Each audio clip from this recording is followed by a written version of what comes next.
Hola hermanos, nos toca en esta oportunidad vincularnos por este medio. Sin duda nos gustaría poder vernos, abrazarlos como lo hacemos siempre. Pero bueno, el Señor permitió que en este tiempo lo hagamos por medio de los videos, por medio de las sesiones en Zoom. Y escuché en este tiempo muchas personas diciendo Dios mandó esto. No sé si Dios lo mandó, lo cierto es que Dios lo permitió. Y si hay algo que caracteriza esto que nos toca vivir, creo que es la incertidumbre. Tenemos muchas incertidumbres, no sabemos cuánto va a durar este tiempo, no sabemos cómo nos va a afectar, no sabemos si va a afectar nuestra economía, la del país, si nos vamos a enfermar nosotros o alguien de nuestra familia. Lo cierto es que los que hemos pasado tiempos difíciles en nuestra vida, una de las cosas que hemos aprendido es que Dios está en control de todo y no va a pasar nada que Dios no permita. Y encontramos en la Biblia, en el Salmo 23, lo que creo yo es el plan de Dios para nuestra vida. Es un salmo muy cortito, de apenas 6 versículos que escribió David, que no relata un hecho especial de su vida, algún suceso, alguna enseñanza puntual que él haya recogido, sino que es la experiencia que él recogió, valga la redundancia, a lo largo de su vida. Y el Salmo 23 comienza con el versículo 1 que dice: Jehová es mi pastor, nada me faltará. Y empieza con un axioma. ¿Qué es un axioma? Es una declaración tan básica y tan sencilla y tan evidente que no necesita demostración. 1 más 1 es 2. Y a partir de eso podemos empezar a sacar cuentas y multiplicar y hacer operaciones muy complejas. Pero sobre la base de axiomas, de cosas que estamos ciertas que son así. Y aquí empieza diciendo que el Señor es mi pastor. Y esto no necesita demostración, es una evidencia por lo que Él hizo en nuestra vida, porque sacó el corazón de carne, de piedra y puso un corazón de carne, porque muchas veces lo hemos visto obrar en nuestra vida. Y esto no tenemos ninguna duda, Dios es nuestro pastor. Y en esta frase tan cortita, a mí hay 2 palabras muy chiquitas que me llaman la atención. Una es la palabra es. El Señor es mi pastor. Y lo es en tiempo presente.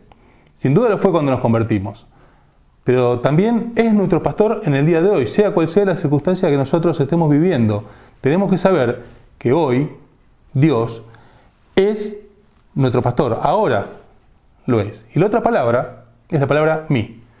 Dios es mi pastor. Es una relación personal, que sin duda Dios también es el pastor de la iglesia, claro que sí. Que es el pastor de nuestros padres, los que tienen padres que son del Señor, claro que sí. Pero tenemos que saber que la relación que tenemos con Dios es personal. Y que nada cambia esta filiación. Que Dios es mi pastor. Así como yo no puedo borrar a mis hijos de la libreta de matrimonios, nada que podamos hacer, ninguna circunstancia que podamos pasar, nos tiene que hacer dudar que Dios es mi pastor. Y cuando olvidamos esta realidad, que Dios quiere una relación presente y personal con nosotros, el diablo tiene ganada gran parte de la batalla. Por eso es importante, es fundamental en tiempos como estos, considerar siempre que Dios, el Señor, es mi pastor. Y sigue el verso 1 diciendo: nada me faltará. Me gusta mucho la traducción que hace de este versículo la Nueva Traducción Viviente, otra versión de la Biblia, no la que usamos regularmente. Pero la NTV traduce esta parte del versículo diciendo: tengo todo lo que necesito. Y pareciera casi lo mismo, pero hay una diferencia importantísima. Una cosa es decir, nada me faltará. Y aquí lo que está queriendo decir el salmista es, nada me faltará de lo que Dios considere necesario para mí. Tengo todo lo que necesito, lo que Dios considera que es necesario para mí. Y sin duda, uno dice, ¿qué te falta? Y me faltaría poder salir, me faltaría poder trabajar, me faltaría poder ver a los hermanos, visitar la familia, ver a mis padres que son mayores y no los puedo ver. Sin embargo, Dios dice, yo sé lo que vos necesitás para este tiempo. Lo que es importante, lo que es fundamental para vos. Por eso Pablo le dice a Timoteo, gran ganancia es la piedad acompañada de contentamiento. Yo siempre digo, sin contentamiento se nos puede arruinar la piedad. Tenemos que saber que Dios dispone para nuestra vida lo que nosotros necesitamos, para nuestra bendición, para nuestro crecimiento, para lo que Dios sabe. Muchas veces no entendemos por qué, pero tenemos que estar ciertos que lo que tenemos es lo que Dios considera que es necesario para nuestra vida. Yo siempre cuento, cuando recién nos casamos con Marcela teníamos un auto muy viejo. Nos fuimos a vivir un poco lejos y era necesario tener auto. Era muy viejo y costaba mucho arrancar. Y en invierno le iba a dar arranque y hacía 1 o 2 vueltas y no arrancaba. Y nosotros orando, Señor, ayúdanos, tenemos que ir a trabajar, necesitamos que arranque. Y de vuelta 1 o 2 veces el auto arrancaba. Bueno, un tiempo largo pasó eso. Y si me preguntaban en aquel momento, ¿qué es lo que vos querés? Y yo quisiera un auto que arranque fácil, quisiera un auto más nuevo. Bueno, el auto arrancó siempre fuimos a trabajar, siempre fuimos a las reuniones. Lo cierto es que si yo tuviese en aquel tiempo, que yo era muy nuevito en la fe, un auto que arrancara de entrada, sin problemas, no sé si encomendaría mi día a Dios como lo hacía en aquel tiempo. ¿Por qué? Porque en esa situación lo tenía que hacer porque no sabía si el auto arrancaba o no arrancaba. Y me hacía depender de Dios de una forma especial. Y hoy, por la gracia de Dios, podemos tener con el tiempo autos más nuevos, que arrancan con más facilidad. Sin embargo, en aquel tiempo, evidentemente, Dios dispuso que yo tuviese una causa externa que me forzara a buscarlo, a depender y a clamar a Él para que el auto pudiera arrancar. Porque, hermanos, tenemos que entender que nuestro bien más grande no es que el auto arranque, sino la cercanía de Dios en nuestra vida, que dependamos de Él, que le busquemos. Y Dios dispone para nuestra vida en este tiempo lo que nosotros necesitamos. Continúa el verso 2, diciendo, en lugares de delicados pastos me hará descansar. Y en la Biblia, en muchísimas ocasiones, se marca la similitud entre nosotros y las ovejas. Somos muy parecidos los creyentes a las ovejas, tenemos muchas similitudes. Algunas de ellas son que la oveja, si no hay pasto, no va a buscar otro lado. Y empieza a tratar de comer en el lugar donde está, y quizá lo que hay es tierra y piedras y se lastima, y se infecta y se puede llegar a morir. Y otra característica, que si no hay agua, tampoco va a buscar. Y si el agua que hay es correntosa, se asusta y no toma. Entonces es trabajo del pastor proveer pasto verde y agua fresca, tranquila, para que la oveja se pueda alimentar, para que pueda tomar. Ahora, cualquiera se alimenta en primavera, cuando hay mucho pasto verde, cuando hay agua fresca y tranquila. Eso lo hace cualquiera. Quien no conoce a Dios se pone contento cuando le va bien, cuando puede comprarse algo que anhela, cuando se casa un hijo o tiene un nieto. Cualquiera está en estas circunstancias. Sin embargo, solamente los pastoreados por el Señor tenemos pasto verde y agua fresca, cualquiera sea la circunstancia. Solamente los que conocemos a Dios tenemos esta posibilidad de que no dependa de la circunstancia que nos rodea, sino de la relación con Dios. Y Dios es el encargado de proveer pasto y agua fresca en todo el año, cualquiera sea la circunstancia. Y a veces toca circunstancias que nosotros no quisiéramos atravesar. Pero tenemos que saber que Dios está en control de todo.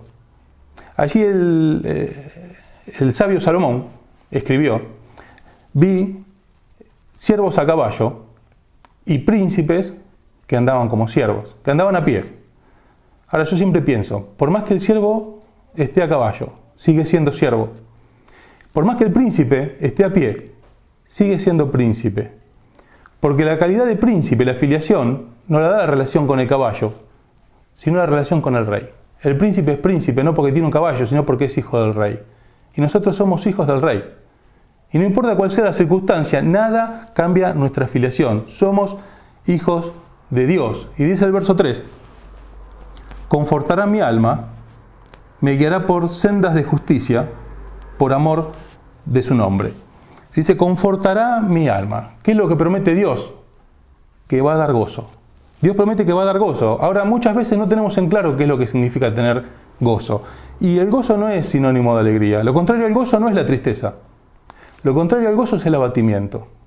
Y Dios lo que promete es que nos va a confortar, que nos va a dar gozo, que nos va a sostener. Alguien que pierde un ser querido, que pasa una situación difícil, no va a estar contento, no va a estar de festejo, pero va a estar sostenido, va a tener gozo. Y cuando no hay descanso, cuando no hay alimento, cuando no hay agua, lo que nosotros tenemos es sostén. ¿Por qué? Porque Dios tiene lo que necesitamos. Y Él es el que va a confortar nuestra alma. Y dice, no, me guiará por sendas de justicia. Hermanos, necesitamos que Dios nos guíe. Las convicciones, yo siempre digo, se adquieren en la presencia de Dios. Necesitamos ejercitarnos en la presencia de Dios para que Dios nos guíe en las decisiones a tomar. Para no hacer lo que a nosotros nos parezca, para no buscar salidas nosotros, porque no podemos, porque no tenemos poder sobre estas cosas. Y Dios sí sabe. Por eso necesitamos que Dios nos guíe por sendas de justicia. Tenemos que confiar.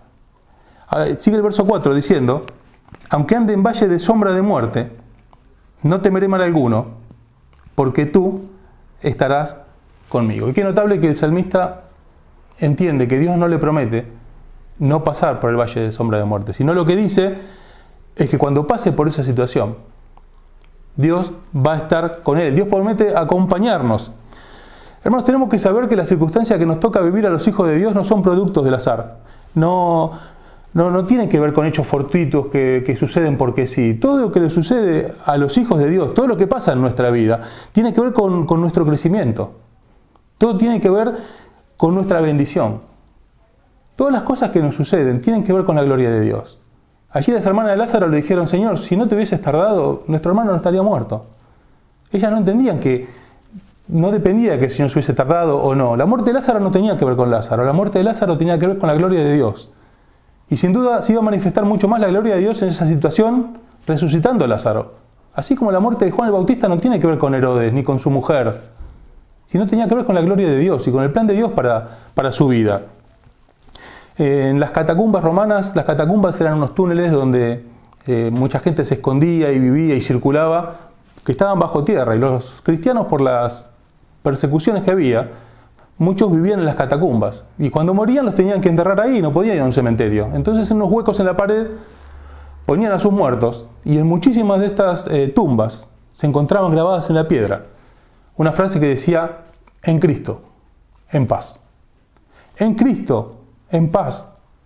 Porque si bien habían muerto en una situación terrible que nadie quisiera, ellos lo hacían sabiendo que el Señor era su pastor, que no se olvidaba de ellos, que Dios tenía lo que ellos necesitaban para ese momento y que Dios era el que había permitido esto, que Él los había guiado todo ese tiempo, les había dado paz y ellos habían muerto en Cristo, en paz, aún en medio de esta situación. Sigue el verso 4 y el verso 5 diciendo: aderezas mesa delante de mí, aderezas mesa delante de mí en presencia de mis angustiadores.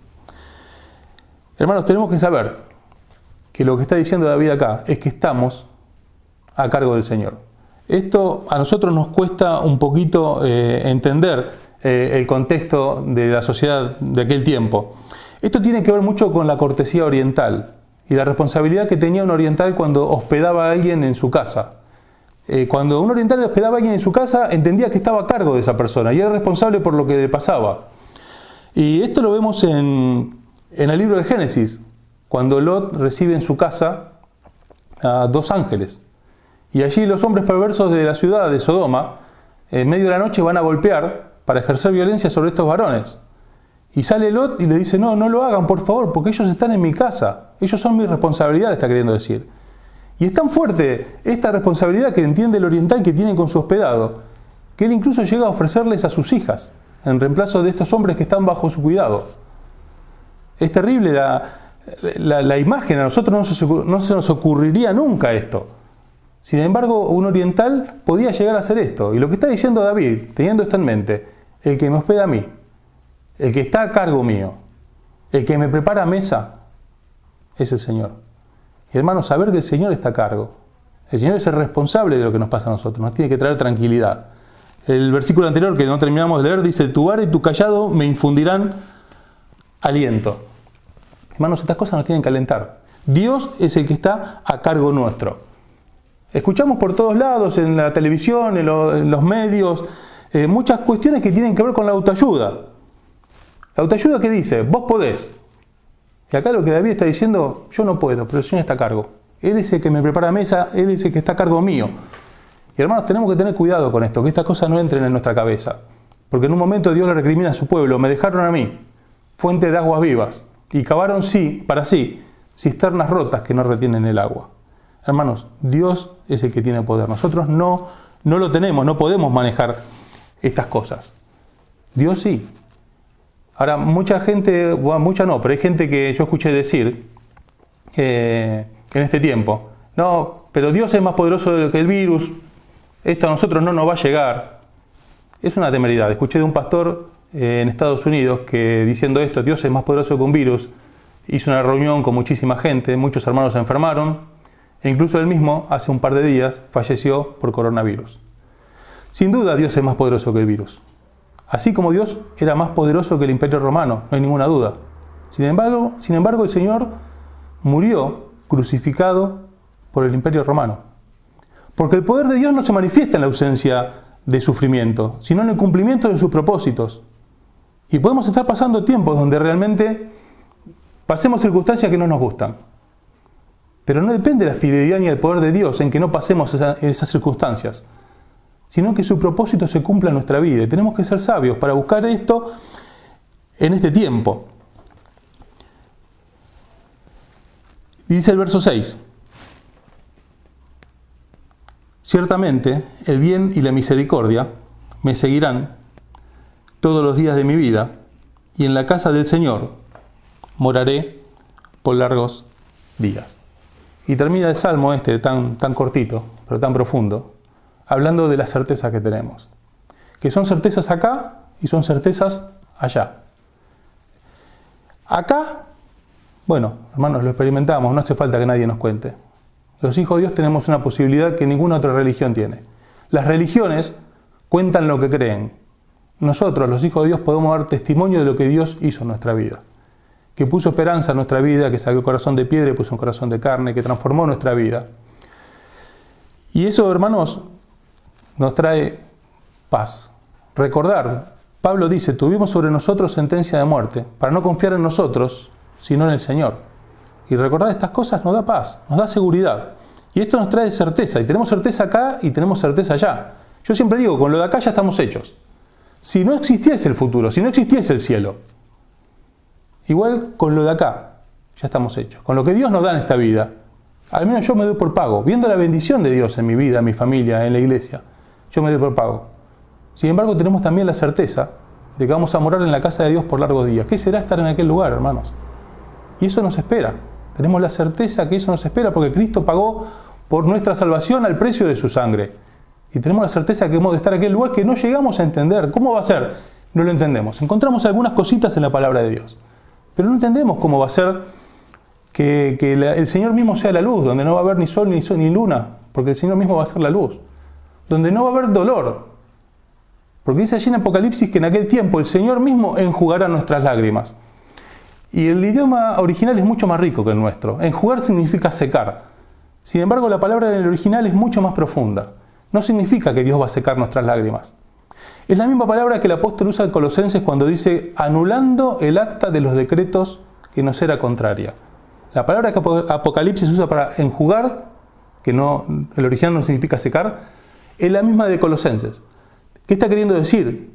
Que va a quitar el motivo de sufrimiento, va a quitar el motivo de las lágrimas. ¿Cómo va a hacer esto? No lo sabemos. No sabemos de qué manera.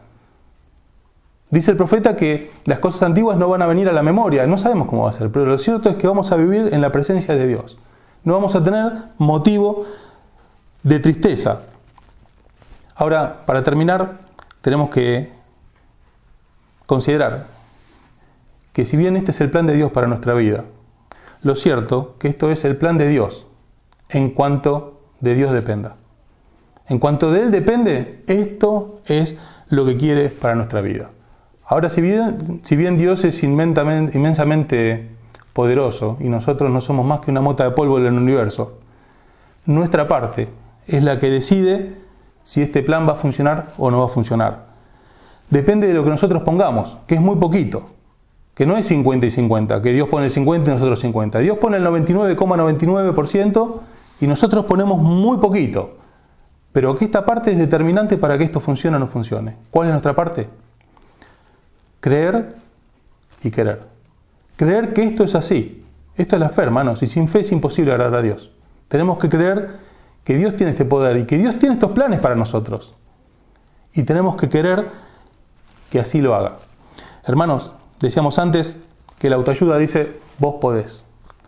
Una gota de agua no puede apagar un incendio. Si bien tiene todas las características para hacerlo, no tiene el poder para hacerlo. Y por más buenas intenciones que nosotros tengamos, no podemos solucionar esta situación. Pero Dios sí tiene el poder. Tenemos que querer que Dios lo haga en nuestra vida. Tenemos que aprender a depender de Dios, porque Dios tiene poder, así como tuvo poder para salvarnos un día. Algo que parecía imposible, que fuésemos nosotros hechos hijos de Dios. tener de su espíritu, tener estas promesas que acabamos de leer. Parece imposible para cualquiera que lo escuche. Sin embargo, Dios lo hizo en nuestra vida, porque Él tiene el poder. Tiene el poder para hacerlo. Y tenemos que saber que nuestra parte es la que decide si esto va a ser así o no. Tenemos que saber que la Biblia es la palabra de Dios. Mucha gente dice, qué actual que es la Biblia. La Biblia está hablando de estas cosas. No sé si habla de estas cosas. Habla de cosas como estas que estamos pasando, sin duda. Pero la Biblia es un libro de principios. Y allí encontramos los principios para manejarnos en todos los tiempos, aún en estos tiempos. Y mucha gente dice, qué actual que es la Biblia. Claro que es actual. La Biblia no es un libro ni antiguo ni moderno. Es un libro actual. ¿Por qué? Porque la Biblia es la palabra de Dios. Y la palabra de Dios es eterna. No tiene tiempo. Y sirve para todos los tiempos de nuestra vida. Y esto, hermanos, nos tiene que hacer confiar. Nosotros confiamos que la Biblia es la palabra de Dios. Y sabemos que la palabra de Dios es infalible. Que no se equivoca. Ahora lo que tenemos que recordar en este tiempo, que además de ser la palabra de Dios, de ser eterna, de ser infalible, tenemos que recordar que también es suficiente. Hermanos, sea cual sea la circunstancia que nos toque vivir, si tenemos al Señor, si tenemos a su palabra, esto es suficiente. Claro que anhelamos cosas que son buenas para nosotros, claro que sí, pero con esto es suficiente. Que Dios nos bendiga para buscarle en este tiempo, para recordar que su cercanía en nuestra vida es el bien más grande que tenemos. Que Dios nos bendiga para que podamos encontrarlo, tener tiempos personales de adoración con Dios. Que no significa cantar, es un tiempo de relación especial con Dios, donde podamos escucharle, donde podamos sentir su presencia en nuestra vida. Hermanos, que así sea para la gloria de Dios y para bendición de nuestra vida y de los que nos rodean. Hermanos, que el Señor nos bendiga para que podamos esperar con ansias el tiempo de volver a vernos, de volvernos a abrazar y mientras tanto tener presente estas cosas.